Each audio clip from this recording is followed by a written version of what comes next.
R-E-C-E-S, restless. And if anyone here has anyone ever heard of or used something called a vaporizer? Okay. Now, some of you probably don't know what a vaporizer is. I will explain it. It's a terrible contraption. Stay with me. It's an electric pipe. What it does is it doesn't actually burn the weed. It just heats the weed up, gets it really hot, to the point where the THC, which is what actually gets you high, it's a chemical in the weed, it vaporizes. It turns into vapor. And you just breathe in the vapor. You don't cough or nothing, man. You don't fucking cough or anything, man. It's fucking vapors. And this is bad news. You need to cough, because that's your body's last chance to go, no! Stop! Stop this! I don't like this alien substance! Please, stop! Don't rob your body of that! Right! Because that's how I felt the one time I spoke for a vaporizer. It's like lying to my own body. Like, it's just breathing, man. It's not anything. It seems like vapor up. It's just vapors, man. And then my body, realizing it had been tricked, ratted me out to my brain. And my brain was like, oh, you lied to us? We're high now because you tricked us? Well, then guess who's going to be weirded out by shirtless for the next 3 hours? Answer. I, for some reason, was raised to say, pardon me. Don't say pardon me. It's too formal. When I say pardon me to people on the train, they look at me like I'm putting on airs. You know, they're like, pardon me? Like, fuck you, the Lord Fauntleroy. Pardon me. Like, they act like I just said, pardon me. Which is not what I said. They act like I just said, would everybody born out of wedlock please stand to one side? Would all plebeians please form a corridor so the world's fanciest man can exit the train? Do you know who my father is? I have like a little scepter. Out of the way, mudbloods. Top check is on. God bless her and it's her birthday, but it's probably the most racist person I've ever met. Yeah. It's funny, right? We had this little Spanish girl live with us named Naomi. Cute little girl. Just, you know, we're having dinner one time. Grandma's just sitting there smoking. Only one allowed to smoke in the house because she's like 80, so it's fine. Can't tell her what to do. She's smoking. Stand. Look at her, Richie. Look at her. Those people, they love the beans. The grandma. We're eating beans and hot dogs because we're poor. There's 15 of us in this house. Now, she likes the beans. And to this day, if it wasn't for Boys to Men, I'd be a racist. In fact, I corrupt the whole East Coast family. ABC, BBD. East Coast family. Kaplan Test Prep has a private in-home tutoring service. 10 two-hour sessions cost $3,300 or $165 an hour.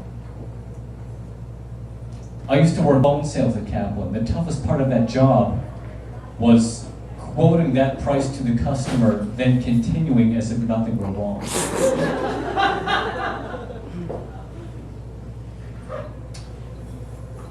It felt kind of like attempting to high-five someone after that someone just saw you high-five a Nazi. A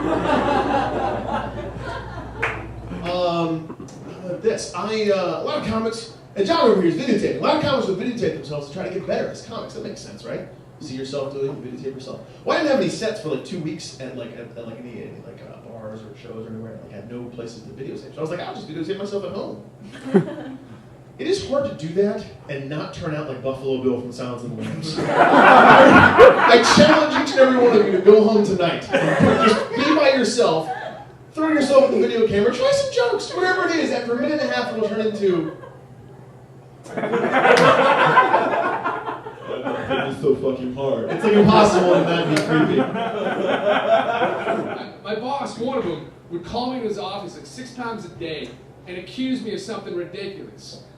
John, come in my office, please? shut the door. John, did you eat my salt? And vinegar chips. Well, no. They're nasty. They cut up your mouth. Disgusting. You ass. Let me smell your breath, please. Are you serious? I am.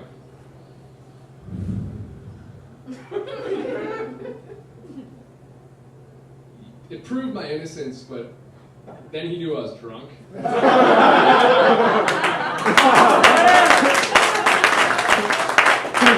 I'll tell you, I was at my parents' house recently, and I went to their friend's house, like this Indian family, and I was talking to their 6-year-old daughter. I have nothing to say to grown-ups, even though I'm a grown-up.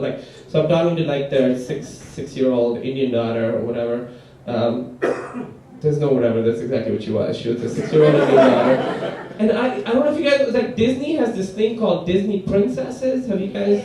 You're way too excited about Disney Princesses. You were like, yeah, I'm a big fan. I own all their merchandise.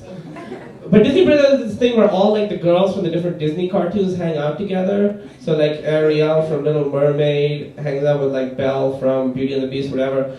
But they don't talk about what you think they would talk about, which would be you kissed a beast and made him human. That's fucking insane. Let's discuss. Or you were half a fish and look at you now. You're walking around, talking English, you have a real bra, and sort of seashells, whatever. They just serve each other tea and talk about various boys they think are cute. Anyway, so she's showing me the ball and she's introducing me to each of them, and then she's 6 years old. She's and this is Jasmine, 6 years old. She's this is Jasmine from Aladdin. I don't like her. She's black. Yeah, and I was what the fuck am I gonna say to this racist 6-year-old? I could make anything better. But luckily her mom overheard and across the room yelled, "She's not black!" That's it. I was there should have been more to that response. You fixed one of the mistakes in the sentence. She's not black. But I think it was more the attitude that needed help. I wanted to be instead of Disney, you should watch Guess Who's Coming to Dinner?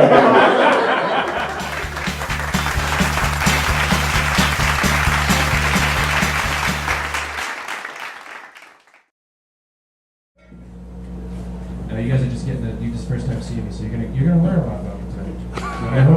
I hope this works out afterwards.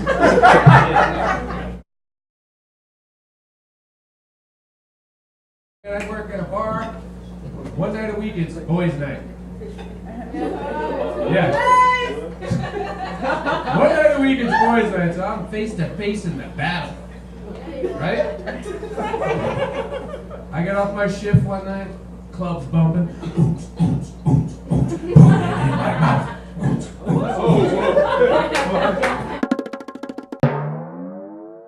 You're Rich's family? Yeah. All you guys? I can't believe he fucking did that, put it in my ass bit.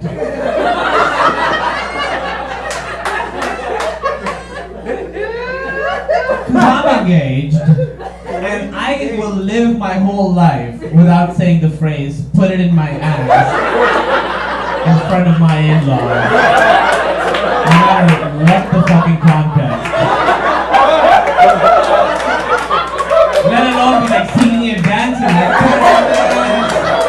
put it in my ass. It's the fucking worst.